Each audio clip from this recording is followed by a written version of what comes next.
Olá, seja bem-vindo ao seminário. Vou falar sobre análise do algoritmo TeamSort, estudo da sua eficiência. E sobre mim, eu sou Marcelo Vec, aluno especial hoje no programa de pós-graduação da Unifesp, em Ciência da Computação.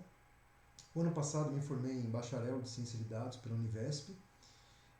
Sou especialista em qualidade no desenvolvimento de software pelo SENAC. Também bacharel em Engenharia Mecânica Plena pela FEI.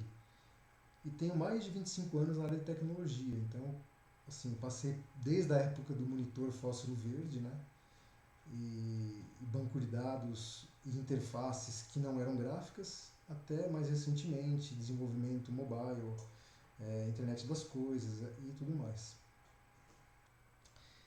E a nossa agenda de hoje será a seguinte: falar um pouquinho sobre o problema, né, a introdução, sobre o algoritmo TeamSort.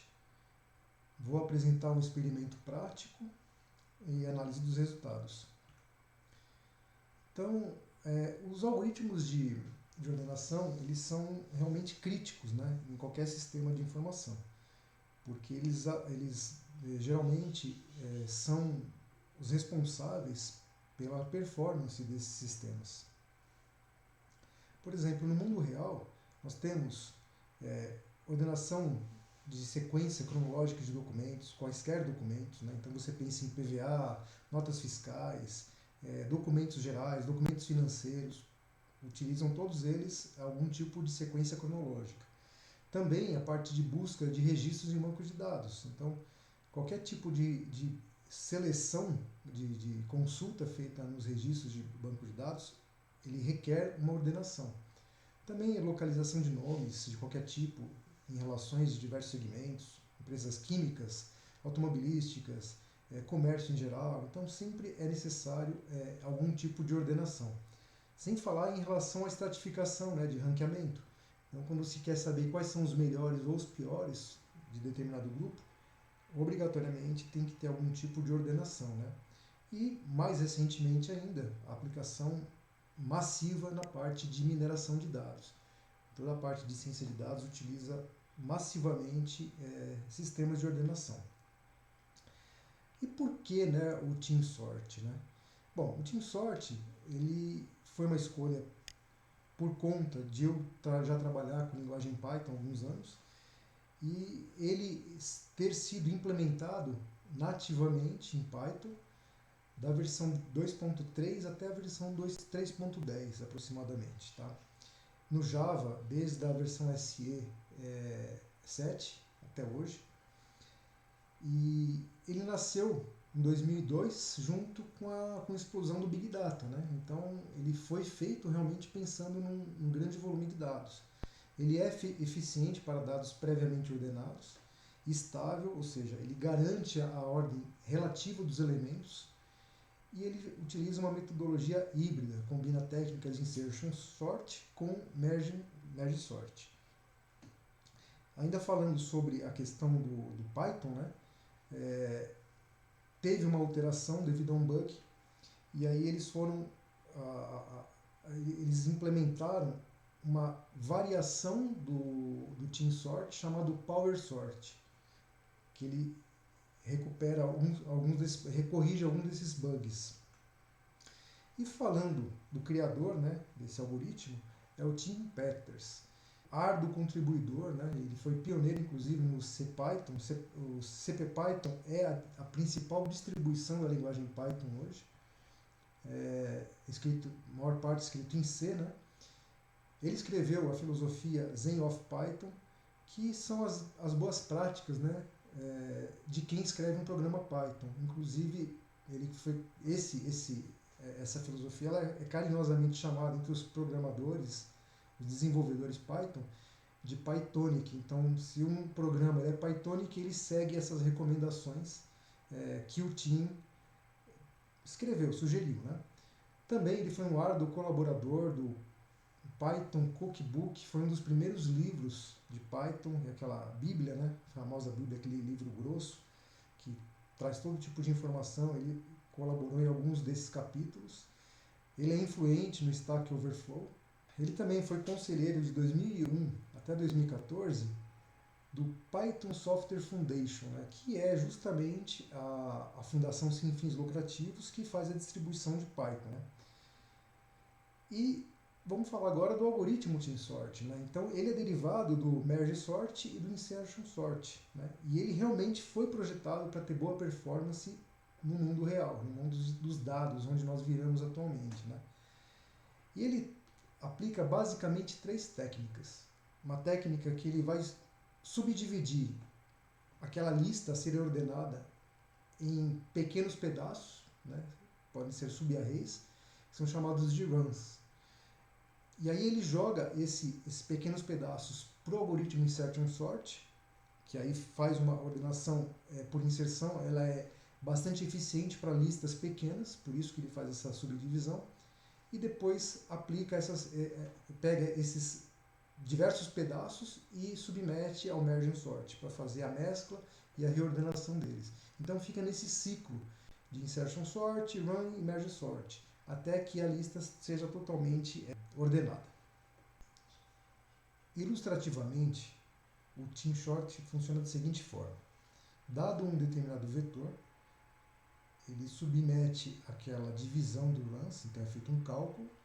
Esse cálculo divide o vetor original em pedaços, nesse nosso exemplo, em 2 pedaços. Cada um desses pedaços vai ser submetido ao Insertion Sort, onde é feito a ordenação. Então, lembrando que o Insertion Sort ele é bastante eficiente para vetores pequenos. Por isso, essa quebra, né, essa divisão em runs. Posteriormente, é juntado novamente. Então é feito um merge daqueles vetores menores para um vetor um pouco maior e reordenado. Então é interessante porque o Insertion Sort ele tem uma complexidade um pouco maior, porém ele é eficiente para vetores pequenos. E o Merge Sort ele tem uma complexidade muito melhor do que o Insertion Sort e acaba resolvendo essa questão quando ele recebe 2 listas parcialmente ordenadas. Em relação à complexidade do tempo, né, no pior caso, nós temos O n log n. Tá? Isso ocorre quando o array está completamente desordenado, tá? E a mesclagem é feita em sua totalidade, que é um caso geralmente que não acontece. No melhor caso, nós teríamos O de n, que também geralmente não acontece, porque o vetor deveria estar totalmente ordenado para que isso acontecesse. Então, no caso médio, a gente vai ter sempre a complexidade O n log n, que é o desempenho típico. Né? Em relação à complexidade no espaço, esse algoritmo ele segue O de n. O ajuste dos tamanhos das execuções, que são aqueles runs, eles dobram de tamanho a cada iteração. Então, começa com 32 ou 64 bits e assim vai aumentando.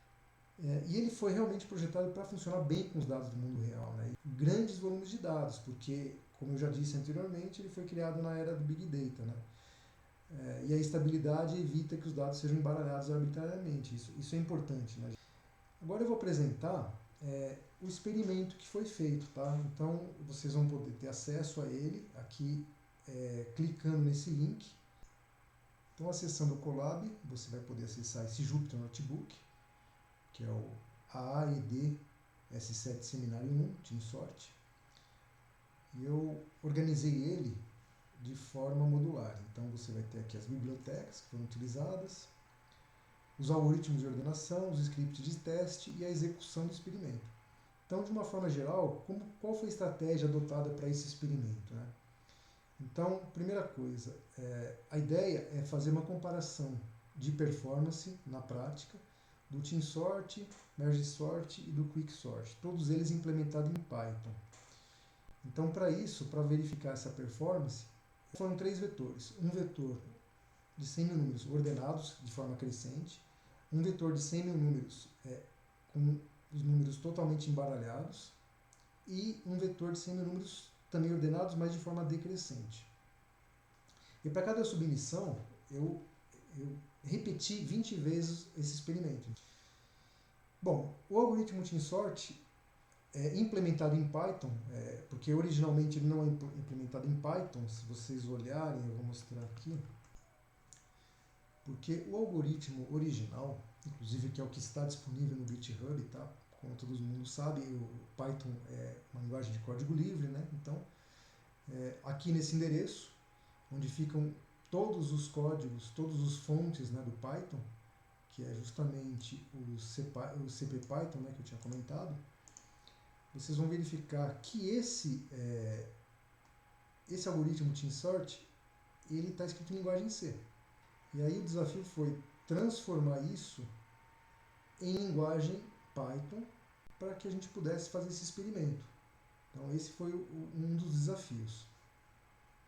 Falando aqui da implementação do TeamSort em Python, nós temos 3 grandes blocos, onde é feito a quebra do array original em pedaços menores, a submissão para o insertion sort, para a ordenação daquele pequeno array, e depois a mescla. Tá? Então, aqui eu estou exibindo, né, o TeamSort. Ele vai chamar primeiro essa função, né, que vai calcular o valor do mínimo, né, do tamanho mínimo de execução, e aí ele vai dividir o array original em subarrays, daquele tamanho que foi calculado. E aí ele submete, então, ao insertion sort. Depois, é informado o tamanho a ser mesclado para o merge sort, então ele tem que saber qual é o tamanho que foi passado para ele, né, que é aqueles pequenos pedaços. A mescla é executada, reordenada, e aí o que acontece? Nós temos a função merge para fazer a mesclagem das duas partes, e após cada uma dessas interações, cada um desses loops, a gente dobra o tamanho do size, que é o tamanho que vai ser feito essa ordenação. E aqui, então, nós temos as funções que auxiliam nesse contexto, né? Eu tenho a função que faz o cálculo do tamanho do run, eu tenho a função que faz a ordenação de inserção, que no caso, o insertion sort tem a complexidade de ON ao quadrado, e a função merge sort, que faz a junção dos dois pedaços, né, e faz a ordenação também, que tem a complexidade ON log de n. Depois, nós temos os algoritmos que serão comparados ao merge sort, também implementado em Python. Então, eu tenho o merge sort e o quick sort. Então, ambos estão aqui para que vocês possam olhar, né? Inclusive, eles foram escolhidos também por conta de ser n log de n.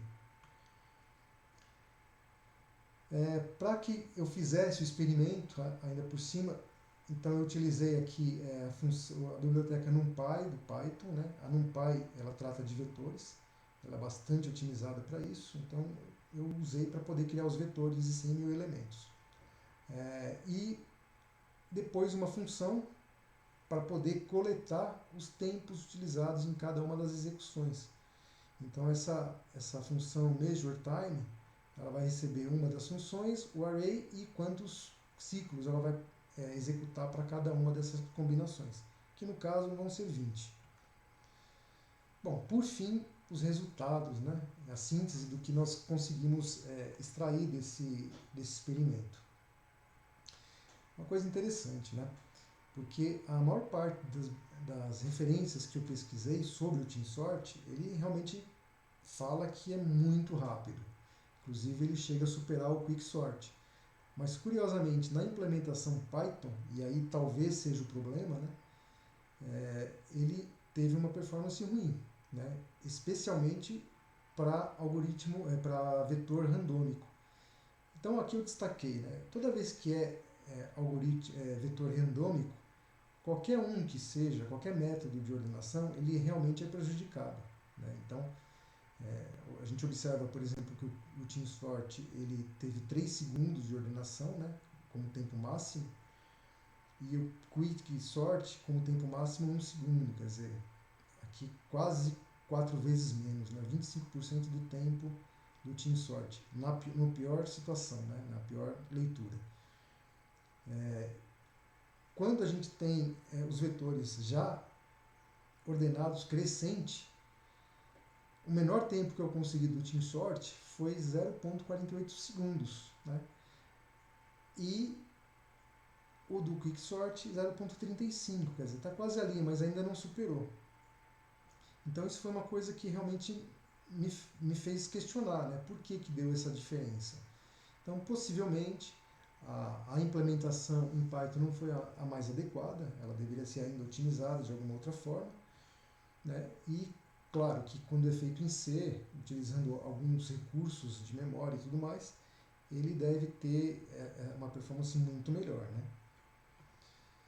Agora, visualmente, a gente pode verificar isso, né? Quando você compara os tempos, né, dos algoritmos, nós, claro, percebemos claramente que, sendo o vetor ordenado, o tempo cai, né? Mas, curiosamente, o TeamSort, que é essa linha azul, ela realmente não passa, ela não é mais rápida ainda que o QuickSort, ela não é. Ela fica, inclusive, em todas as situações, superior até o MergeSort. E comparando então o desempenho de cada um dos algoritmos por tipo de vetor, então aqui eu estabeleci o limite máximo, o limite mínimo, né, das leituras, considerando três desvios padrões para cima e para baixo. E aí nós temos as médias, né, dos tempos para cada um dessas leituras. Então, a gente está aqui sempre próximo de 2 segundos, né, em termos de média. Randômico e descendente quase que bate. Já o crescente, né, já ordenado, o vetor já ordenado, ele fica aqui menos de 1 segundo, ok. Mas quando a gente pega, por exemplo, o MergeSort ou o QuickSort, nós podemos verificar que a escala de tempo é muito menor, né? Porque aqui no TeamSort nós temos aqui 4 segundos, né, como escala de tempo. No MergeSort 1,6 segundos e no Quick 1 segundo, basicamente, para os mesmos vetores. Então, esse foi até uma surpresa, né? Porque realmente o que eu tinha investigado e lido é que esse TeamSort ele era muito excepcional, ele era muito acima do QuickSort. Mas na prática não foi isso que eu verifiquei. Aqui na documentação do Python oficial, que é docspython.org, nós podemos ler aqui a respeito da função sorted, que é a função do TeamSort, que agora não é mais TeamSort, né? Como eu falei, é PowerSort, que ela está implementada nativamente, escrito em linguagem C. Então aqui ele dá algumas indicações, fala sobre ela, quando ela foi criada e tal. Foi aberto esse ticket no passado, 78742, que justamente tratava um bug encontrado para a parte de ordenação, né? Dois pesquisadores, Ian Moore e Sebastian Wilde, da Universidade de Waterloo, do Canadá, eles descobriram uma forma de otimizar e resolver esse problema que estava tendo de ordenação. E aí eles chamaram essa nova versão, né, desse ordenador de PowerSort, que foi incorporado na linguagem Python, que realmente ela é chamada pelo sorted da linguagem Python. Então é assim que funciona hoje, tá? Essa versão aqui é a que eu utilizei, como eu falei, né? Eu fiz a migração para Python, né, de linguagem C. Então, quem me auxiliou nisso, inclusive, foi o ChatGPT. Eu joguei esse código lá e pedi para ele fazer um ajuste. E fui fazendo alguns ajustes depois, para deixar o mais legível possível, tá? Provavelmente alguma coisa se perdeu nessa transferência, que deve ter causado esse problema aí de performance ruim.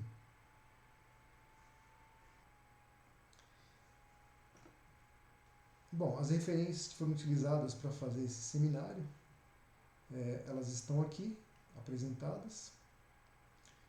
Eu coloquei aqui também a referência do Google Colab, que eu deixo disponível para vocês, tá?